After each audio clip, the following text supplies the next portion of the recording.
Hi. Thanks for tuning in to Vintage Inspirations. So the last video I showed you guys miniature dollhouse items, things that you can start collecting to put inside your house. And today, and I'll have another one of those because I have a whole lot of more things I need to show you so you can get some ideas when you're out thrifting. Um, and so today's video, I'm going to be showing you like arts and craft materials, things that you will need to build your house, to contract your house, and to display your house. So these are just, I'm going to show you the display. So I guess I'll turn the camera around. I know there's a way you could do without stopping the recording, and I'll figure it out eventually. But I hope everyone's doing well, and God bless. Okay, we'll get started in a minute. All right, so here's my display. I have a glue gun and some glue sticks.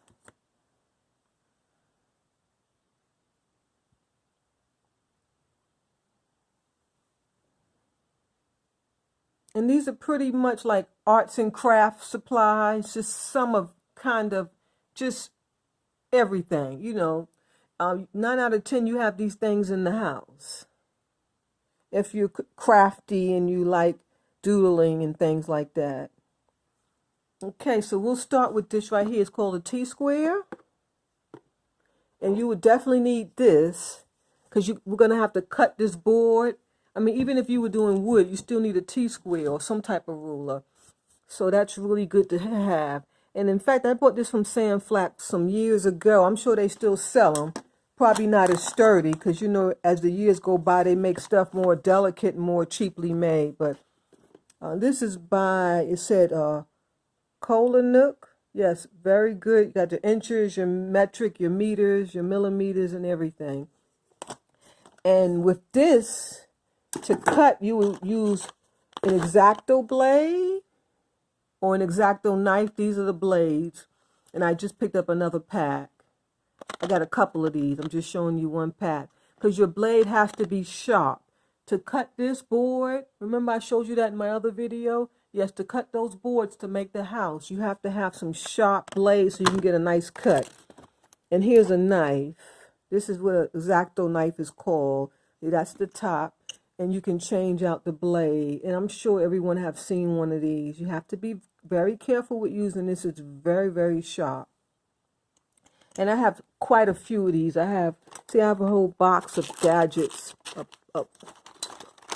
A holder, paper holder. What's that called? A punch? You punch a hole in something.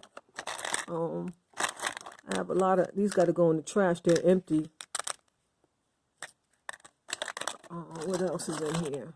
This thing right here actually holds your blades. So there's some bigger blades in there. And when you're done, you can put them in there so it serves as a trash can. You have to be careful when you're disposing of those blades. So it's good to get this little handy box. And I've had this for years. I don't know if they sell them anymore. I'm not sure. I don't really buy things like this anymore. I have so much. You would need a compass. And I have a million compass sets. What else is in here that we could use? I'm sorry, I got you guys looking at nothing. Okay, this is what I'm looking for. I also have a knife in there, a measuring, a scale little thing. You see that? Yeah, it's a ruler down there, an eraser. Paintbrush. There's a lot of things in there. But here's a bigger X-Acto blade. And I didn't think to get some bigger knives. I mean, some bigger X-Acto blades. I have to go back. Because this is for that smaller one. And I'm going to need a bigger one for my first big cuts. But that doesn't look too dull, but I need some new ones. And that's an X-Acto blade. It comes with the tops. Always keep the tops on. These things are very, very sharp. And then I have some sandpaper, little ridges. I have this, if you're going to be using wood or something, you can carve it. You need a lot of these little tools when you are building a house. Okay, let's move this ruler out the way. You need some Sharpies, preferably black. That's why I have a lot of black. Blue, red, some pens. This is like tape, some green tape. Any kind of tape will do. I have tons of tape. I just bought that out. You'll need maybe some colored pencils. I have this big box of Prism colors. Comes, you know, it's a whole lot of colored pencils. And it's 72 in there. This lasts a long time. I've had this for years. It lasts forever. It's very expensive. This Prism color. You can Google it. They may even sell them on Amazon. It's very expensive, these products, but they last forever. And this is some stuff that I picked up recently. Artist oil paste pastels. You never know what you might need, and you will need some acrylic paint. And then, of course, you need one of these rulers, the triangle shape, because you will be needing to measure inches, quarters, and so on and so forth. 1/2 inch. Any ruler will do, but these work better because you can just rotate them and get what you need. You need paints, lots of paint. This is good too. Craft bond to glue things together. And you need little gadgets like this. Like this could be either sitting on top of a fireplace or could actually be used as a window. You know, I picked this up somewhere. Not sure exactly what it was made for, but the scene is just to die for. A little religious Gothic scene. Very cute. And then I picked this up somewhere. It's a fan, so I could maybe attach it to one of the rooms, maybe like in the children's room, and have the fan going, you know. That's cute. You can actually buy these, the whole set of these online where you can hook them up to the electrical wiring systems and they actually work in your house. I don't know if I'm going to get that deep into it where I'm going to have electrical lights and fans and things like that. I'm not sure. It just depends. Because I don't have any of that. Actually, I do have some, but I'd have to figure out how to rewire it because I got the stuff used. And I don't want to go purchase anything for this. So if I have to purchase it, I'm not going to get it. And you want little trees, you know, all type of different sizes and different colors. You want to have like some yarn. And, you know, just architectural things. Like this could be a window. It's beautiful. Or maybe even a door. It's a beautiful architectural piece. I believe it was a picture frame. Yes, and that gold on it is to die for. That's what you want in an antique house. This is cute too. I'm sure everybody have seen these little mirrors. It kind of looks like Hindu maybe. Not sure. Yes. Looks like someone used it already. Maybe Hindu or Indian or Muslim. Does it go?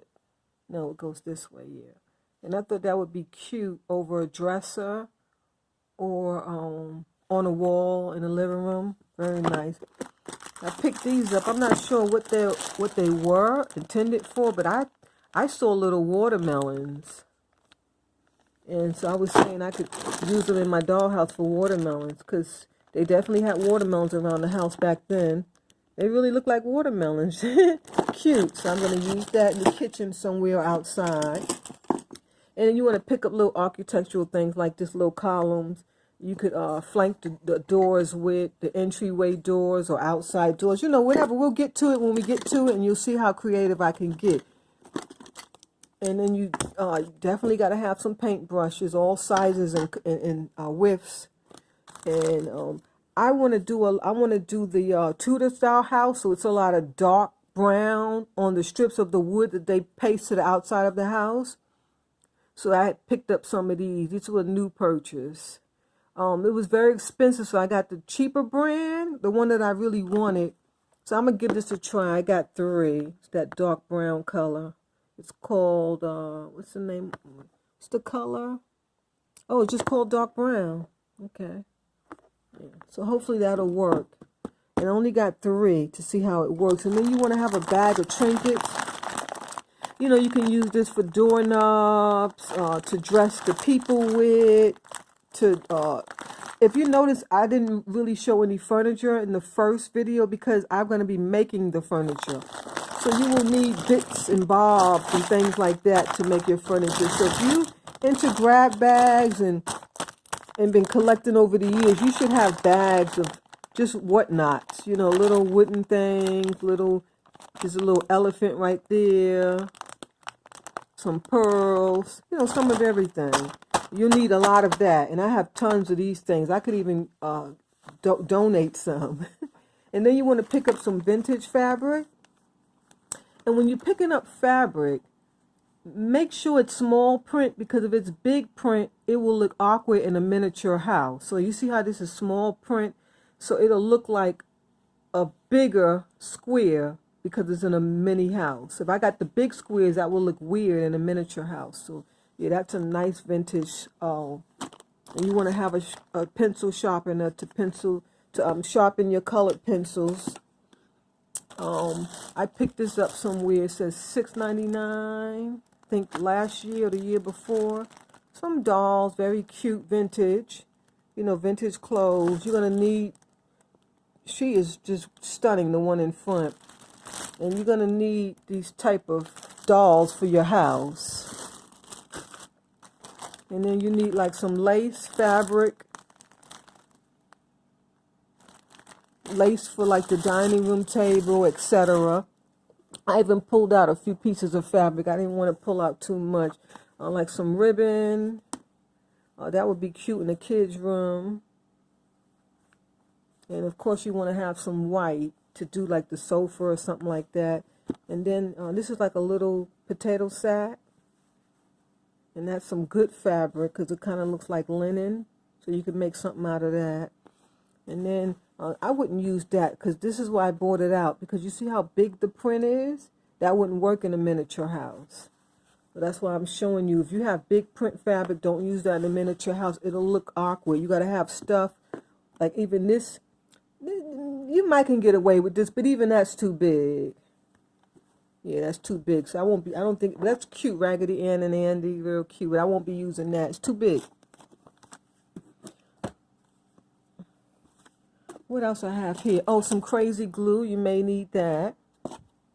And then we'll most likely be using some of this on the outside areas. So you want to get some of this, some trees, any type of tree or anything that looks green. And then you definitely got to have your glue gun.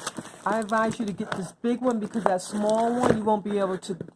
By the time you cut this board and you're trying to glue from the left to the right, before you get to the middle, this part would have turned cold if you use that small glue gun. So you have to have these big ones.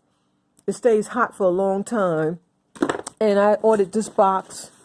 It's a bulk pack. I believe I got that from Costco. I'm sure Amazon sells it.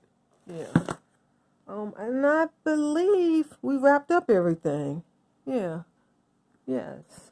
So, it's just a few little things, you know, like arts and crafts. That's what the title of the video is, arts and craft supplies, that you will be needing these type of things to build your dollhouse. So go ahead and start digging and pulling out your things, because I'm hoping that some of you guys will follow me along and make a house as well as me. It could be any style house. We could just kind of do it together.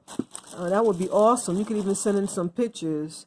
If not, just please subscribe, like, comment, and share. I'll be so grateful. So grateful. So next I'll do another video. Maybe I'll show some more miniatures and a few more arts and crafts. And then the following video, I will start building the dollhouse. Yes, that's going to be really interesting. So stay tuned. God bless and talk to you soon. Bye.